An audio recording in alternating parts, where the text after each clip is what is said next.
பெண்களும் ஆண்களும் இன்றைக்கு செல்போனை பயன்படுத்துவது என்பது அதிகரித்துக் கொண்டே வருகிறது. இப்போ கூட கோவையில் நிறைய அடுக்குமாடி குடியிருப்புகள் வந்துருச்சு. நிறைய தனித்தனி வீடுகள் உண்டு. அந்த அடுக்குமாடி குடியிருப்பு சொல்லுகிற தத்துவம் என்னன்னா, உங்களுக்கு எதுவுமே சொந்தம் இல்லை என்பதுதான். நீங்க அடுக்குமாடியில் 35 மாடியெல்லாம் கட்டுறாங்க. இப்ப யோசிச்சு பார்த்தீங்கன்னா, இந்த பக்கத்து சவறு உங்க பேர்லாம் இருக்கும், ஆனா உங்களது கிடையாது. அந்த பக்கம் ஒருத்தன் இருப்பான். நீங்க படுத்திருக்கிற அந்த தரைக்கு கீழே 2 குடும்பம் இருக்காங்க, மேல 5 குடும்பம் இருக்காங்க, இந்த பக்கவாடி சொத்துல இருக்காங்க. வீடு உங்களது தான், ஆனா ஒரு சுவரோ தரையோ மேற்கூரையோ எதுவுமே உங்களுக்கு சொந்தம் இல்லை, ஆனா வீடு உங்களது தான். இது ஒரு பெரிய நிலையாமையை சொல்லித்தர தத்துவம். இந்த அடுக்குமாடி குடியிருப்புகள் என்ன ஒரு வேடிக்கைன்னா, 35வது மாடியில் ஒருத்தன் குடியிருக்கிறான். அவன் வீடு 15வது வீடு, 35வது மாடி. இவன் லிப்ட்ல போன் பேசிக்கிட்டே போயிருக்கான். போன் பேசுற அவசரத்தில் 35க்கு பதிலா 34 அழுத்திட்டான். ஒரு மாடியே குறைஞ்சு போச்சு. ஆனா இவன் வீடு 15 நம்பர் தான். அடுக்குமாடி குடியிருப்புகளில் எல்லா வீடும் ஒரே மாதிரி தான் கட்டப்பட்டிருக்கும். வாசல்ல இருந்து வீடு, டைனிங் ஹால்ல இருந்து கிச்சன்ல இருந்து எல்லாம் ஒரே மாதிரி தான் இருக்கும். இவன் போக வேண்டியது 35வது மாடி, 34வது மாடி அழுத்திட்டான்.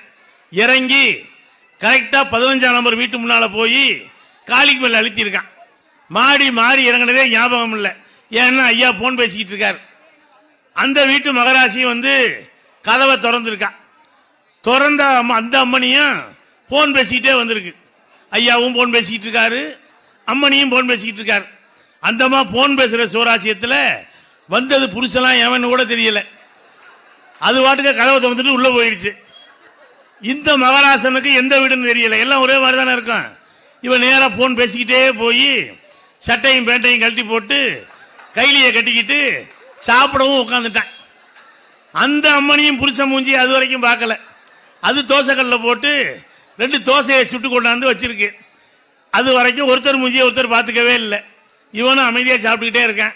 அந்த அம்மா சட்னி எடுத்து வச்சுட்டு போயிடுச்சு. இதுதான் கிளைமாக்ஸ்.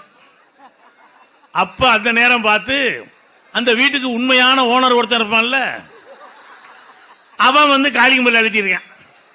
அழுத்தினா அந்த அம்மனி யாரா இன்னொருத்தன் வரான்னு கூட யோசிக்கல. யார்கிட்ட என்ன யாரை பத்தி ஒம்பதுக்கிட்டோ தெரியல. கதவை திறந்துட்டு அது வாட்டுக்கு போயிடுச்சு. உள்ள வந்து பார்க்கறான், எவனோ ஒருத்தன் கைலியை கட்டி பனியனை திட்டுக்கிட்டு தோசை சாப்பிட்டுக்கிட்டு இருக்கான். அவன் கன்ஃபியூஸ் ஆகிட்டான். அப்ப நம்ம தான் வீடு மாதிரி வந்துட்டோம் போல இருக்கு. அவன் இவனை பார்த்து சாரி சார் தெரியாம வந்துட்டு இறங்கி போயிட்டானா. அந்த அளவுக்கு செல்போன் நம்ம வாழ்க்கையில தவிர்க்க முடியாத ஒரு அங்கமாக இன்றைக்கு மாறி இருக்கிறது. யார்கிட்ட பேசுறான், என்ன பேசுறான், ஏதோ ஒரு 16 வயசு 18 வயசு பயலுக போர்வையை போத்திக்கிட்டு உள்ள செல்போன்ல பேசுனாலோ வாட்ஸ்அப் பண்ணாலோ பரவாயில்லைங்க. எங்க வீட்டில் 75 பாட்டி போர்வையை போத்திக்கிட்டு உள்ள உட்காந்து செல்ல நோண்டிக்கிட்டு இருக்கு. நானும் கூட தொலைக்காட்சியில் அப்பப்போ எட்டி பார்ப்பேன். அதில் நம்ம நினச்சிக்கிட்டு இருக்கோம், நம்ம டிவியில் பேசுகிறோம், Kalaignar TV, Sun TV, Vijay TV, எல்லா டிவிலையும் பேசுகிறோம், எல்லாருக்கும் நம்மளை நல்லா தெரியும் அப்படின்னு நினச்சிக்கிட்டு இருக்கிறோம். ஆனால் அது பொய்யுங்கிறது எனக்கு போன வாரம் தான் தெரிஞ்சிச்சு. மதுரையிலேருந்து சென்னைக்கு போகிறதுக்காக நான் பாண்டியன் எக்ஸ்பிரஸுக்கு டிக்கெட்டை போட்டிருந்தேன். டிக்கெட்டு கன்ஃபார்ம் ஆகலை. நான் வேகமாக ஓடி வந்தேன். ஒரு 4 பேர் வெள்ளை வேட்டியை கட்டிட்டு வேகமாக வந்து மறைச்சாங்க. என்ன சார் நீங்கள் தானே அப்படின்னு நான் ஒருத்தன். இப்படி கேட்டால் என்ன பதில் சொல்லுவீங்க? நான் உடனே ஆமாம் நான் தான் அப்படின்ட்டேன். அதில் ஒருத்தன் சொல்கிறான், சொன்னேன்ல இவர் தான். யாரா நான் என்னை பற்றி என்ன பேசிட்டு வந்தேன்னு தெரியல. உடனே ஒருத்தன் கடன்னு சொன்னான், சார் எனக்கு சிம்ம லக்கணம், கன்னி ராசி, அஸ்த நட்சத்திரம், என்ன நடக்கும் அப்படின்னா. நான் உடனே சொன்னேன், நான் பாண்டியனுக்கு டிக்கெட் போட்டிருக்கேன், எனக்கே என்ன நடக்கும்னு தெரியல, என்ன ஏயா கேட்குறீங்கன்னு. அவன் சொல்கிறான், சார் ரொம்ப கிராக்கி பண்ணாதீங்க சார், நீங்கள் தானே காலையில் ஜெயா டிவியில் சோசியன்னு சொல்கிறாள், சும்மா சொல்லுங்க சார், 5-10 வாங்கிக்கலாம் அப்படின்னா. நான் உடனே சொன்னேன், இதுக்கிடையில் இந்த கேப்பில் ஒருத்தன் காப்பி வர வாங்கி கொடுத்துட்டான், அதை குடிக்க போகிறேன். உடனே திருப்பி சொல்லுங்கய்யா சும்மா சொல்லுங்க அப்படின்னாப்புல. நான் சொன்னேன், ஐயா நான் சோசியர் இல்லையா அப்படின்னு. அதுக்கு அந்த ஆள் சொல்கிறான், அப்போவே சொன்னேன்ல அவன் இவன் கிடையாது, நான் உன்கிட்ட சொன்னேன்னா நான் சோசியர்னு. அதில் ஒரு ஆள் சொல்கிறான், அப்புறம் ஏன் டீயை வாங்கி குடிச்ச? நான் சொன்னேன், நானாடா டீ கேட்டேன், நீயா ஒரு ஓசியில் ஒரு டீயை வாங்கி கொடுத்து விட்டு அவனே திட்டுறான். இதை விட பெருங்கொடுமை ஒருத்தன் சொல்றான், இல்லை இவன் சோசியர் இல்லடா, நைட்டு விஜய் டிவியில் 10 மணிக்கு மேலே லேகியத்தை பற்றி சொல்லிட்டு இருப்பான்னாங்கிறான். அவன் சொல்லுவாங்கல்ல, வாலிப வயோதிக அன்பர்களே, இந்த மாதிரி இருக்கு தொலைக்காட்சியினுடைய பிரபலம். வாத்தியார்கள் எல்லாம் ஆபீசர் ஆகிற ஒரே நாள் தேர்தல் அன்னைக்கு தான். இடைநிலை ஆசிரியர், பட்டதாரி ஆசிரியர் அன்னைக்கு ப்ரொசீடிங் ஆஃபீஸர் ஆயிடுவாங்க. எங்கள் வீட்டுக்காரம்மா டீச்சராக தான் இருக்கு, அதுவும் ப்ரொசீடிங் ஆஃபீஸராக இருக்கு. அது போயிட்டு வந்து கதையாக சொல்லிக்கிட்டு இருக்கு. யாரோ ஒருத்தன் வந்து இந்த அம்மா அந்த மை வைக்கிற இடத்துக்கு பக்கத்தில் இருந்திருக்கு. இந்த வச்சிருக்காங்க பற்றியெல்லாம் மைய, அதில் ஒருத்தன் கேட்டிருக்கான், அம்மா இந்த மைய என்ன நாளைக்கு போயிருமா? அந்த அம்மா தேர்தல் அதிகாரி இல்லை, என்ன நினச்சிக்கிட்டு இருக்க, ஒரு வாரத்தில் போயிருமாமான்னு கேட்டிருக்கான். 1 மாதமானாலும் போகாதியா? இப்போ எவ்வளோ நாளையில் தான்மா போகும்? குறைஞ்சது 3 மாதம் ஆகுயா அந்த மை போகிறதுக்கு. சொல்லியிருக்கான், தாயி எவ்வளவு செலவானாலும் பரவாயில்ல, அந்த மை பாட்டில் ஒரு பாட்டில் கொடு அப்படின்ட்டு இருக்கான். இது எதுக்கியா உனக்கு? நானும் இந்த நரைச்ச முடிக்க என்னென்ன டையோ அடித்து பார்க்குறேன், அதிகபட்சம் 1 வாரம் கூட தாங்க மாட்டேங்குது. இந்த மை 3 மாதம் வரும்னு சொல்கிறீல்ல, இதை அடித்தா எப்படி இருக்குன்னு பார்ப்போம்னு இருக்கேன். எப்படி இவங்களெல்லாம் சமாளிச்சுட்டேன், ஓட்டு போட வேண்டியிருக்கு. நான் வாத்தியாராக இருந்தப்போ இப்படி தான் ப்ரொசீடிங் ஆஃபீஸராக இருந்தேன். பல டைப்பான ஆளுங்க வந்தாங்க. ஒருத்தர் பார்த்தா கூடையை தூக்கிட்டு வந்தான். நான் கூட நினச்சேன் தேர்தல் அதிகாரிக்கு தான் மாம்பழம் கொண்டு வராங்க உங்களுக்கு ஊருக்காரங்கன்னா, உள்ள ஒரு கிளவி பாம்பு மாதிரி சுருட்டு படுத்து கிடக்கு. அது சுடுகாட்டுக்கு போக வேண்டிய டிக்கெட் இங்கே விடான்ட்டாங்க. அது உடனே போய், அப்போல்லாம் அந்த குத்தி போடுறது, பாட்டி யாருக்கு ஓட்டு போடலாம், அது உடனே சொல்லுது, இந்த அவன் ஒருத்தர் 100 ரூபா கொடுத்தான் அவனுக்கு ஒன்று போடு, ஒருத்தர் 200 ரூபா கொடுத்தான் அவனுக்கு ஒன்று போடு. நான் சொன்னேன், உனக்கு எவன் 100 ரூபா கொடுத்தான், எவன் 200 கொடுத்தான், அது சொல்லுது. இது கூட தெரியாமல் நீ எல்லாம் எதுக்கு அதிகாரியாக வர்ற? இந்த கிளை 100 ரூபா வாங்கி தின்னது எனக்கு தெரியுமா? அது காசையும் வாங்கிட்டு 300 ரூபா வாங்கி முடிஞ்சு வச்சுவிட்டு ஓட்டு போட வந்திருக்கு. உண்மையிலேயே ஆன்மீகத்தில் கரைந்திருப்பவர்கள் ஆண்களா பெண்களா? இதான் தலைப்பு. இன்னைக்கு நகை கடையில் பயங்கர கூட்டம், அடகு கடையில் கூட்டமே இல்லை. இந்த அடகுக்கார முன்னாடி சொல்லியிருக்கு, என்னையா வியாபாரம் பண்ற, அங்கே பாரு நகை கடை வச்ச ஒரு கடையில் எவ்வளோ கூட்டம் பாரு, அச்சய திருதிக்கு எல்லாம் நகை வாங்குறாங்க, உன் கடை ஓட்டுதுன்னு. அதுக்கு அந்த ஆள் சொன்னானோ, வட்டி கடைக்காரன் சும்மா இருடி, இன்னைக்கு நகை வாங்கின பய பூரா பள்ளிக்கூடம் திறக்கட்டு ஜூன் 2ஆம் தேதி என் கடைக்கு தான் வருவாங்க. அங்கே பீஸ் கட்ட நம்ம கடைக்கு தான் அடகு வைக்கணும்னு கவலைப்படாம இரு, அங்கே வாங்கினது பூரா நம்ம கடைக்கு தான் வரும். நானா இந்த மாதிரி இருக்கையா வாழ்க்கை? குடும்பம்னா சண்டை வரத்தாங்க செய்யும். சண்டை இல்லாத குடும்பம் எங்கே இருக்கு? எங்கள் வீட்டிலலாம் எங்கள் வீட்டுக்காரப்போ டெக்னிக் வச்சிருக்கு, அது வேலை பார்க்குது நானும் வேலை பார்க்குறேன், அப்படி தான் இருக்க முடியும். இப்போ காலை சாப்பாடு ஆளுக்கு ஒரு பக்கம் ஓடிடுவோம். இந்த காலையில் 2 பேர் வேலை பார்க்குற வீட்டை பார்த்தீங்கன்னா நரகத்தை போய் நேராக பார்க்க வேண்டியதில்லை. காலையில் அது திங்கக்கிழமை காலையில் பார்த்தா அந்த அம்மாக்கா பரபர அதிகமாக, அக்கா மாதிரியே எங்கள் வீட்டுக்காரமா டீச்சர் தான். ஒரு நாள் தலை பின்னாமல் ஓடிக்கிட்டு இருக்கு தெருவில், ஏமா தலைச்சி விலை என்ன, சும்மா இருங்க, லேட்டாக போனால் ஹெட்மாஸ்டர் பின்னிடுவார் அப்படின்னுச்சு. ஓஹோ, ஹெட்மாஸ்டர் இந்த வேலை வர பார்க்குறாரா, ஸ்கூலில் உட்காந்துக்கிட்டு வர்ற டீச்சர்களுக்கெல்லாம் பின்னிடுவார் போல இருக்கு அப்படின்னு. எல்லா காய்கறியும் எடுத்து வைக்கிங்க, ஆசையாக பிடிச்சவனுக்கு சமைச்சு வைக்கணும்னு. நேரம் ஆயிடுச்சுன்னு மறுபடியும் உள்ளே எடுத்து வச்சுட்டு கிளம்பிடும். ஒரு நாள் என் பிள்ளை விளையாண்டுக்கிட்டு தூக்கி உள்ளே வச்சுட்டு போயிடுச்சு. அவன் உள்ளே கத்துறா, அப்புறம் நான் திறந்து விட்றேன். 4 வருஷத்துக்கு முன்னால் ஆட்டின இட்லி மாவெல்லாம் உள்ளே உட்காந்துருக்கு. காலையில் முடியாது, மத்தியானம் அது ஸ்கூலில் சாப்பிடுவேன், ஆஃபீஸில் சாப்பிடுவேன். எப்போ தெரியுமா நம்ம சிக்கிறது? நைட்டு தான். கைலியை கட்டிட்டு உட்காந்து ரிலாக்ஸாக சாப்பிட்றதுக்கு. அப்படின்னா கஜா புயலோ ஒக்கி புயலோ ஃபார்ம் ஆயிருக்குன்னு அர்த்தம். என்ன கோயம்புத்தூரில் கலெக்டருக்கு கேட்டாங்க, தஞ்சாவூரில் கூட ஆர்டிஓவுக்கு கேட்டாங்க, பட்டுக்கோட்டையில் டெப்டி கலெக்டருக்கு கேட்டாங்க. நான் உடனே சொன்னேன், அங்கெல்லாம் கேட்டாங்க, உள்ளூரில் யாராவது கேட்டாங்களாப்பா? இடித்தவன் ஏந்தெல்லாம் கட்டிவிட்டு அங்கே கேட்டாங்க இங்கே கேட்டாங்கன்னுக்கிட்டு இருக்க அப்படின்னு. ஏதோ ஒன்று அந்த அம்மா சொல்ல, நான் சொல்ல. எனக்கு சர்க்கரை வேற இருக்குது 10 வருஷமாக. சர்க்கரை இருக்கவங்க பொதுவாக கோவப்படக்கூடாது, பொண்டாட்டியை பகச்சிக்கக்கூடாது. என்னமோ எனக்கு புத்தி கேட்டு போச்சு. போடி இதெல்லாம் ஒரு சோறா அப்படின்னு தட்டிலேயே கையை கழுவிட்டு வேகமாக போய் படுத்துட்டேங்க. பொதுவாக அப்படி இருந்தாலும் வந்து வாங்க சாப்பிடுங்க, என் மேலே தானே கோபம், சோத்து மேலே என்ன கோபம்னு சமாதானப்படுத்திடுவா. அன்னைக்கு என்ன நினச்சாலும் மகாலட்சுமி அவார்டுக்கு போய் படுத்துட்டா. ஒரு 2-2:30 மணி இருக்குங்க, உடம்பெல்லாம் வேர்த்து கொட்டுது, கை காலெல்லாம் நடுங்குது. செத்து போன எங்கள் அப்பா என்னை கூப்பிட்ற மாதிரியே இருக்கு. போதும்டா வாடா, ஏன்டா கிடந்து கத்திக்கிட்டு கிடக்கிறேன், வாடா வாடா மேலே பட்டிமன்றம் போட்டுக்கொண்டா, வாடா தாயார் தரமான போடுண்டா வாடான்னு எங்கள் அப்பா கூப்பிட்றாரு. செத்து போன எங்கள் தாயார் கூப்பிட்றாங்க. பார்த்தேன், ஏதோ நாட்டுக்காக போய் எல்லையில் செத்துருந்தா பரவாயில்ல, வேற ஏதாவது ஒரு மொழிக்காக செத்துருந்தா பரவாயில்ல. பொண்டாட்டி கூட சண்டை போட்டு சர்க்கரை இறங்கி செத்து போனான்னா சரித்திரம் எப்படி நம்மளை பார்க்கும்? ரோசத்தை விட்டுறதுன்னு முடிவு பண்ணி எழுப்பவும் பயமா இருக்கு. பயம் இல்லை, கௌரவம், ஆம்பளை கௌரவம்.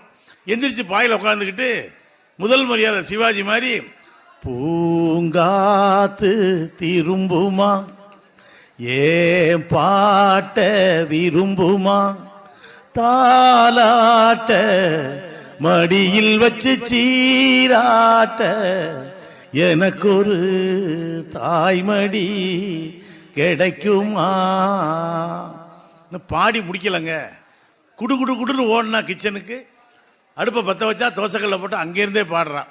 ராசாவே வருத்தமா ஆகாயம் சுருங்குமா. அவ்வளவுதான். 2 தோசையை சாப்பிட்டு உயிரோட இருக்கேன்ல. அன்னைக்கு மட்டும் கொஞ்சம் வீம்பு பிடிச்சிருந்தேன், என் படத்துக்கு தான் இன்னைக்கு மாலை போட்டிருக்கணும். விட்டு கொடுக்கிறது பெண்கள் தானையா? சாந்தாமணி சகோதரி அழகா சொல்லியிருக்காங்க. நாங்க வாங்குற நகையெல்லாம் எதுக்கு? உங்களுக்கு கொடுக்கத்தான்.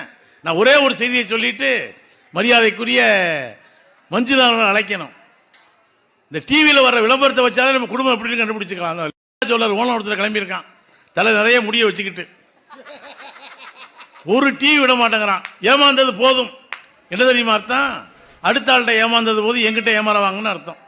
அவன் சொல்றான், செய்கூலி இல்லை, சேதாரம் இல்லை. அதை இழிச்சாவை எங்கள்கிட்ட காசு இல்லடா, விடுறா.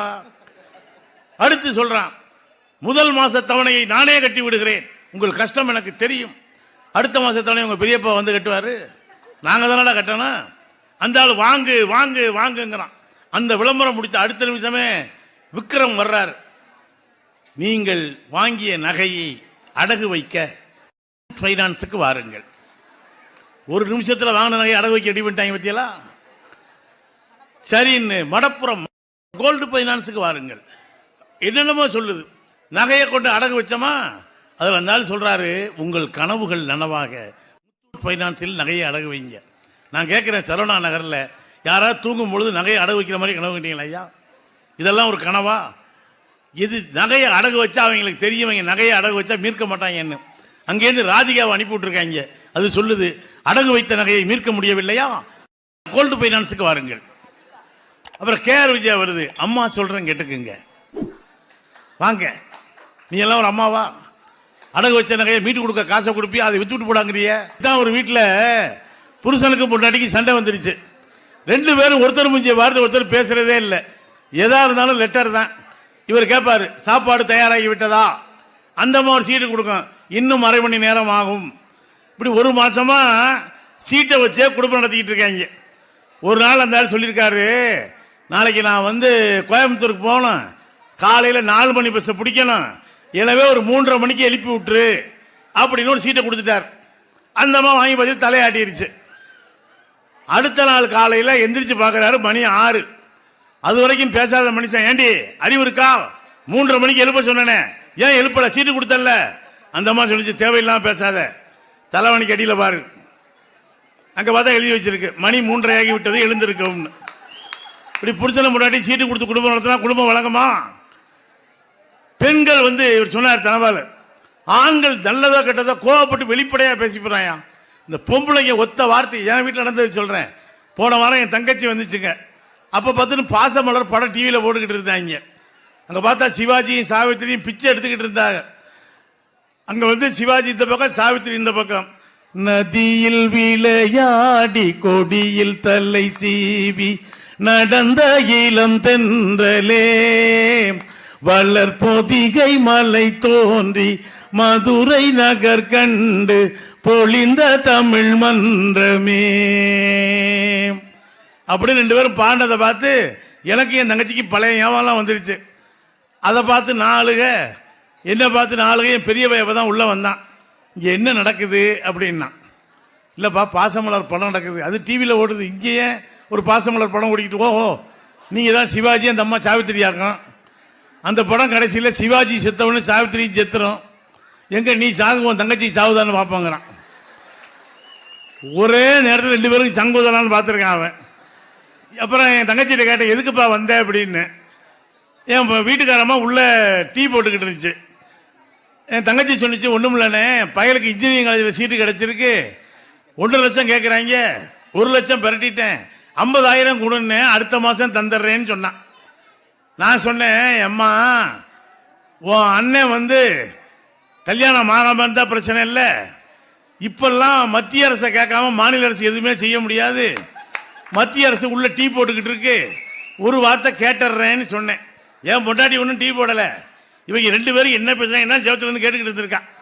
நான் வீட்டுக்குள்ளே போன உடனே விறுவிறுன்னு சமையல் கட்டு ஓடி போயிட்டான். நான் உள்ளே போய் என்னவா அப்படின்னா இந்த சவுண்டை வச்சே கண்டுபிடிச்சிட்டேன், இன்னைக்கு ஏதாவது உலக யுத்தம் வெடிக்க போகுதுன்னு. என் தங்கச்சி ஒரு 50,000 கேட்குதுப்பா அப்படின்னு, கொடுங்க அப்படின்ட்டான்.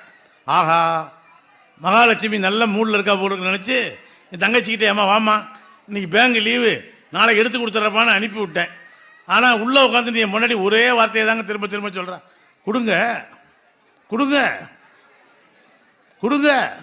ஏய், நீ தானப்பா குடுன்னு சொன்ன, இப்போவும் குடுன்னு தானே சொல்கிறேன், குட்டுங்க குட்டுங்க குடுங்க, கொடுத்துட்டு என்னையும் பிள்ளைகளும் தெருவில் விடுங்க. ஏய், குடுங்கறியா வேணாங்கறியா, கொடுங்க சாமி, உங்கள் காசு கொடுங்க, வர ஆளுக்கு போகிற ஆளுக்கு அள்ளி கொடுங்க, எனக்கு என்ன, நான் யாரோ தானே, யார் பெற்ற பிள்ளையோ தானே. ஏய், குடுன்னு சொல்லி இப்படி இப்போ உட்காந்து இப்போ உயிரை வாங்குற, நான் கொடுங்கன்னு தான் சார் சொல்கிறேன், கொடுங்க சார் அப்படின்னு என்னென்ன மொழி உண்டு அத்தனை மொழியிலையும் பேசுகிறான். அப்போ சின்ன பையன் தூங்கிட்டு இருந்தான், அவனை போய் அடித்து எழுப்புறாங்க. ஆமாடா, உனக்கு உறக்கம் கேட்குதாங்க, உறக்கம் மொப்பம் வர்ற ஆளுக்கும் போகிற ஆளுக்கு கொடுத்துட்டு நம்மளை தெருவில் விட போகிறான், நீ நல்லா தூங்கு. அதுக்கு என் பையன் சொல்கிறான் கண்ணை கசக்கிக்கிட்டு, நான் அப்போவே சொன்னேன்ல இந்த ஆளை கட்டாதேன்னு. அவன் சொன்னானா என்னை கட்டாதேன்னு. இப்படி வெளிப்படையாக பேசுறீங்களாப்பா அப்படின்னு தலைவர் அழகாக கேட்டிருக்கார். உண்மையிலேயே பெண்கள் வந்து இப்போ நகை ஆசை, புடவை ஆசை இதெல்லாம் ஆண்களுக்கா இருக்கு, பெண்களுக்கு தானே இருக்கு. இப்போ 3 நாளைக்கு முன்னால் எந்த மகாராஷ்டிரம் கண்டுபிடிச்சாலும் தெரியல, 10 வருஷத்துக்கு முன்னால் அதெல்லாம் கிடையாதுங்க. அச்சய திருதியைன்னு கண்டுபிடிச்சிருக்காங்க. அன்னைக்கு நகை வாங்கினா வீட்டில் தங்கம் பொங்குமா, அப்புறம் ஏன் நகை கடைக்காரன் விற்கிறான், அவ்வளோதையும் அவனே வச்சுக்க வேண்டியதானே. எல்லா பேரும் சொல்கிறான், முன்பதிவு இரவு 3 மணி வரை விற்கப்படும். எங்கள் பக்கத்து வீட்டில் ஒரு அக்கா அச்சய திருதி இன்னைக்கு அரப்பம் நகை மோதிரம் வாங்க போய் கழுத்தில் கிடந்த 5 பவுன் செங்கலம் எடுத்துட்டு போயிட்டான். அவனும் அவன் படித்த பஞ்சாங்கத்தில் போட்டிருந்தாங்களாம், அச்சய திருதி இன்னைக்கு திருடுனா வாழ்க்கை பூரா நல்லா திருடலாம் அப்படின்னு. அரை பவுனுக்கு ஆசைப்பட்டு 5 பவுன் எடுத்துட்டு வீட்டில் நிற்கிது.